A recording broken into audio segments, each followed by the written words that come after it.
Hey everybody, welcome back to the channel. Thanks so much for stopping by. I am very conscious that I haven't done a video for about 4 weeks, so I just wanted to put something out.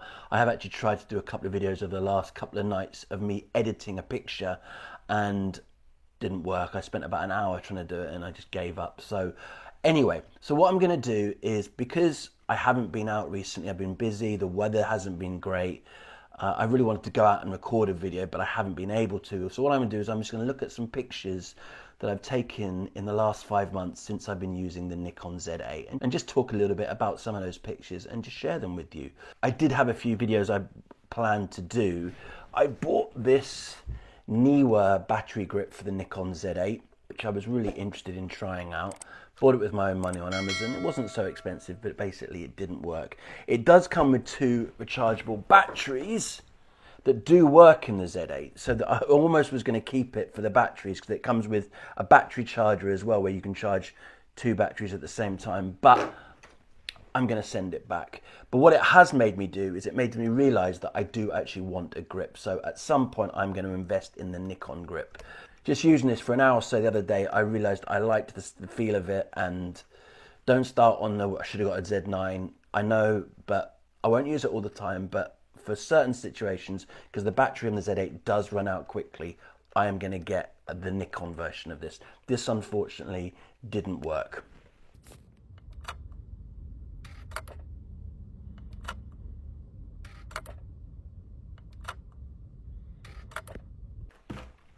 I also need to do a video about this. A Japanese company kindly sent me this dot sight. Now, I've done a video on dot sight in the past, and I do use it specifically for kingfisher shots. But again, the location I go to for kingfishers just hasn't been very busy recently. The weather's been bad, and I really need to get a diving kingfisher like that for the video. Well, that's the shot I want. I've got a lot of still shots, but I want a shot like that. I just haven't had the opportunity to do that. So I'm just kind of waiting till I get that shot with the dot sight to make a video. So I'm hoping the company will be patient, because they sent me this free. It's not cheap, but I did tell them I would do a video of it. I'm not actually sure if it's available outside of Japan at the moment, but it's definitely better than the sort of makeshift rifle dot sight I was using. So sometime in the future I will do a video on this.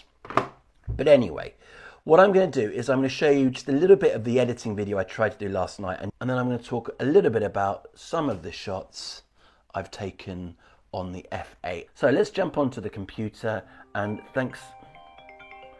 It's the second time this has already rang. Bye. So now we'll go over to my Flickr site. I just like the layout of Flickr. It's easy to navigate, and the pictures are relatively high definitions. So let's jump onto the computer and we'll continue the video from there. Okay, let's open up Flickr. So these are shots on my Flickr account. Is that large? Let's make that larger. Okay. Right.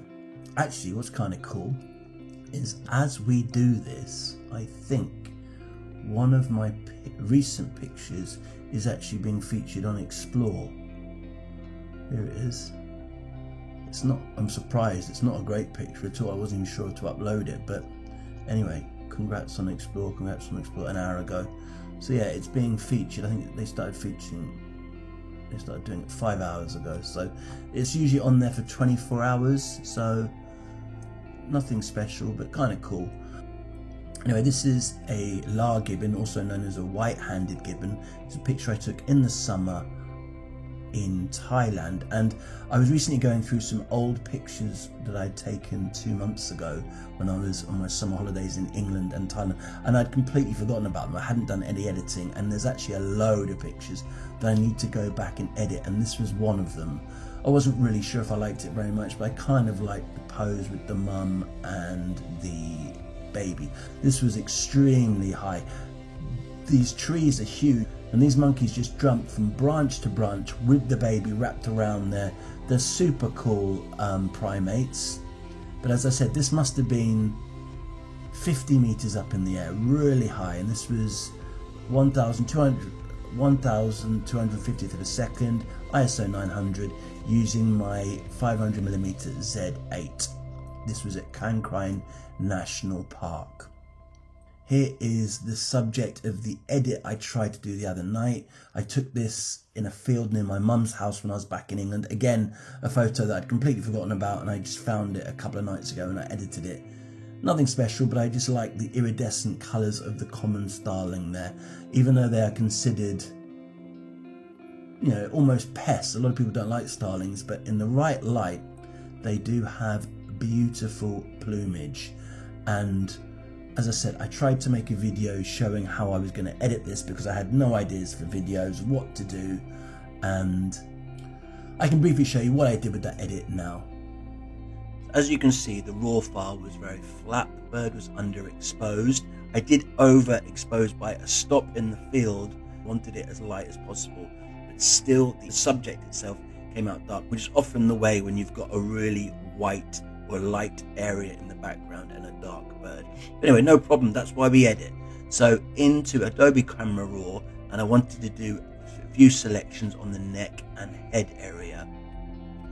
I wanted just to bring up the shadows a little bit, maybe bring up the whites and even the blacks a little bit. Well, I'm not sure, maybe I took the blacks down for some contrast. Play around with the colours, basically trying to get that colour in the head and neck area. Then I made a selection of the subject to try and brighten that a little bit, like take those whites down a little bit, just basically bring out the colours all over the bird, because as you can see it's got a beautiful plumage, common starling. So I was just making a few specific selections just to bring out the colours a bit more in that lovely plumage. This isn't a bird that I see much where I am. It's occasional, you occasionally get them in Okinawa, but very rarely, certainly not close enough to sort of see its plumage. So here I selected the bird first, tried to bring out some of the colours, raised, and then I wanted to go online to see what the bird actually looks like, to see that my picture wasn't looking too fake. So I looked at, in that one there, it looks like it is fake, but I wanted to see exactly what the colours should look like around the neck and head area. And even while I was doing it, I wasn't sure if this was right. And this was a video I did a couple of nights ago, where it took me about an hour and I did it twice, and I just wasn't happy with the edit that came out, being that I had done an edit the night before, which was the picture you just saw on Flickr. So I couldn't really recreate the edit, so I binned that video and I'm just showing you an abbreviated version of it now. So basically there you can see I've gone back in and I've tried to bring more green back into the neck area after looking on Google. So now I've edited the bird. I'm happy with the colours, or I thought I was happy with the colours. I now start editing the background, and again I just wanted to get it as a light as possible image.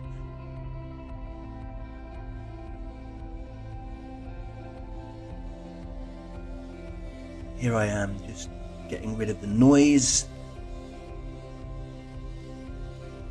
Then I jump into Topaz to do a little bit of sharpening, and then I nearly finished the edit. And as the edit wore on and on and on, I just started thinking, this I don't think looks right. This is not, I think, how the bird is supposed to look. And then I went back to the original edit I did, and I compared the two, and I decided that the edit I had just done, I didn't like. I almost prefer the pose of the head, but the original edit, I prefer the purples in the neck. I think they look more true to life. So I settled on the original edit, but because I'd done the video twice, I just thought I would share briefly with you how I did the edit. Right, back to Flickr, let's go. Okay, this was a recent shot of a grey heron in a local park. Nothing special really, it wasn't that sharp, but I just liked the fact that it had gone in front of these flowers here and these flowers in the background. I thought it was quite a nice frame. There are the settings. Oh, also 1250 the second. This is quite late in the day. ISO 800. Nothing special, just I like the frame. I've got a lot sharper heron in flight shots, but yeah, just a nice frame. What else have we got? Right, this was an orange belly flower pecker I also took in Thailand. 320th of a second. Really, I mean, these things are super fast. I'm surprised it's that slow. Anyway, kind of cool that you can see the tongue, lots of feather detail there. Super cool. These things are tiny, way smaller than a sparrow, absolutely tiny, but very beautiful. The females have a yellow breast, the male have an orange breast. Super cool birds. Let's move on. This was taken deep in the forest in a bird hide that I featured on a video a couple back. This was an ISO 600,400. It was super dark. The whole image was dark. So I edited it in a way to bring the bird out and keep the background dark. And I kind of like how it's come out. You know, for such a high ISO, there's quite a lot of detail there. These are beautiful birds. They usually have their crest up, but he had been bathing not long before that, so he was wet, so the crest was down. But yeah, this is, oh, what is it? It's a white-crested laughing thrush, very deep in the jungle. And that was 400th of a second, f5.6, always with the Z8 and the 500mm. What else have we got recently? That was in my last video. It's a swallow. Yeah, 3,200th of a second, 500mm, 1600 ISO. Super difficult to photograph, and I always want to get a clear background when I'm photographing swallows, so I was pretty happy with how that came out. It's pretty sharp, to be honest. These birds are tiny as well, so it's very difficult to get any kind of feather detail. If you go online and look at any swallow in flight shots, you find very few with good detail. They're just too small, too fast. Anyway, on to the next. Right, this was also in Thailand. This is a sultan tit, super cool bird.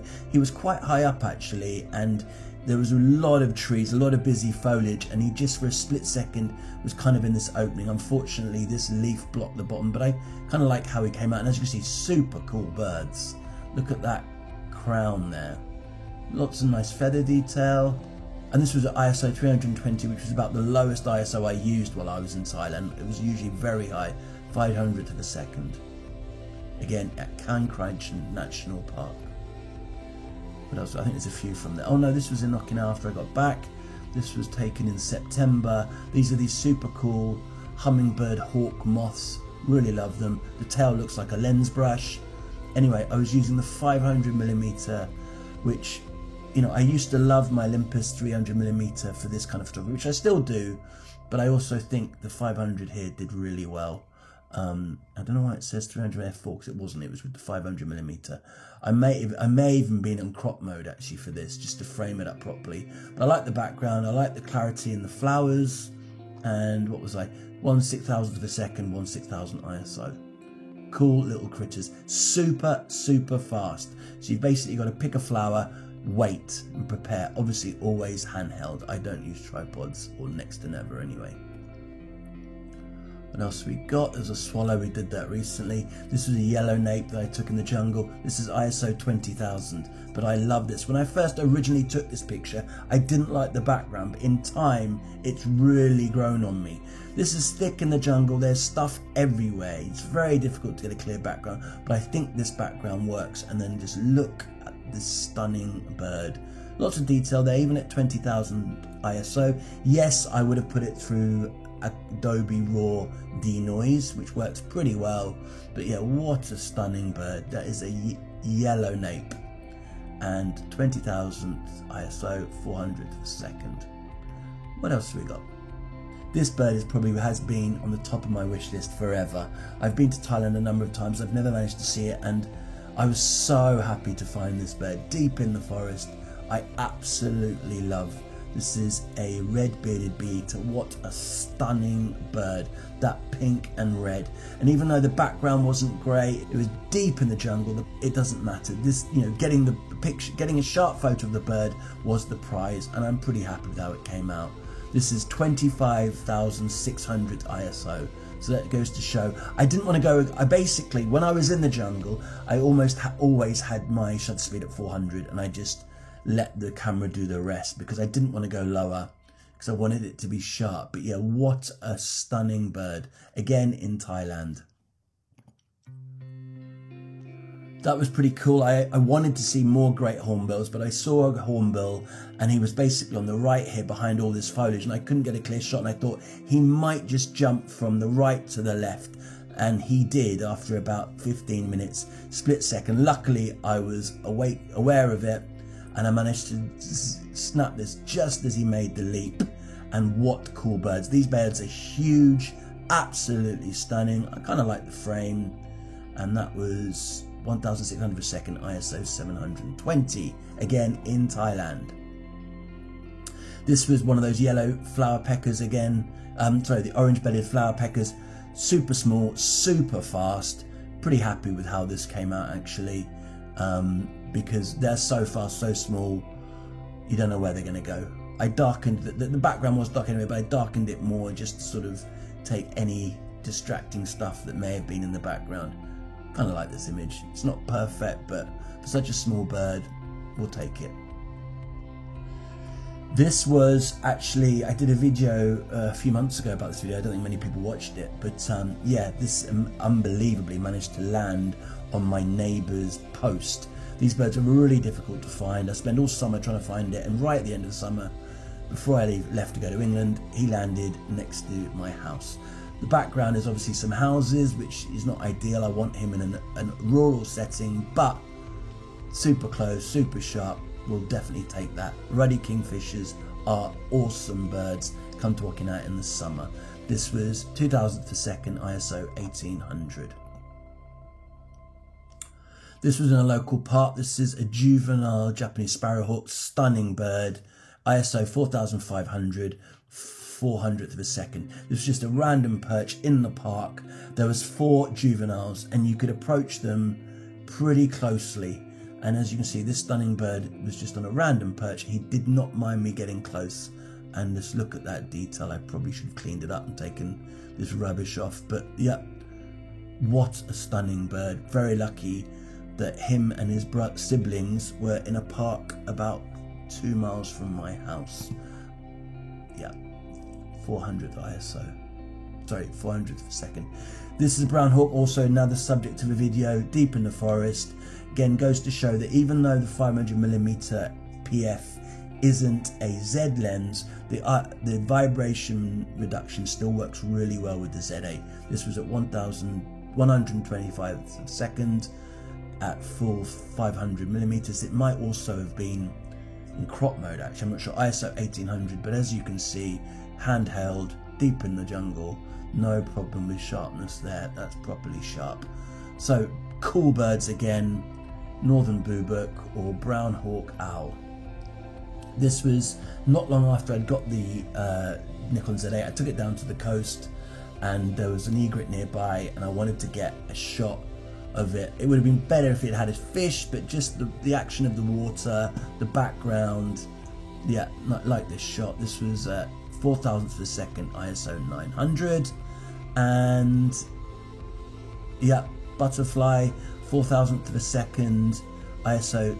I just waited for that right pose. That was the pose I wanted. I knew in my mind what I wanted before I took it.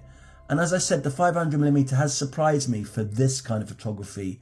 That hawk moth earlier and butterflies, I wasn't sure how good it was going to be because the minimum focusing distance is about 3.5 meters, but it's doing really well. And I love swallowtail butterflies, and I like this shot. Nothing special, just an egret dancing, pouncing back. That might have been on the same day as the other egret. I don't think. Yeah, is that it? So those are the shots that I've got. So many more shots to edit, which I will get round to. So I don't really put most of my pictures up onto Flickr. I put lots of not so good pictures on Instagram, but I just tend to put my better pictures on Flickr. But I have a lot more that I need to edit and upload. Anyway, I hope you enjoyed the photos. If you have any questions about how I got the shots or anything specific about settings or whatnot, please put it in the comments. Thank you so much for stopping by, and hopefully you've enjoyed the video. Please subscribe if you're new, and I will see you on the next one. And yet, all those people that follow me from when I was using my OM1, I will still use my OM1, and I will start making some more OM1 videos again soon. So thanks so much, take care, and see you on the next one. Bye.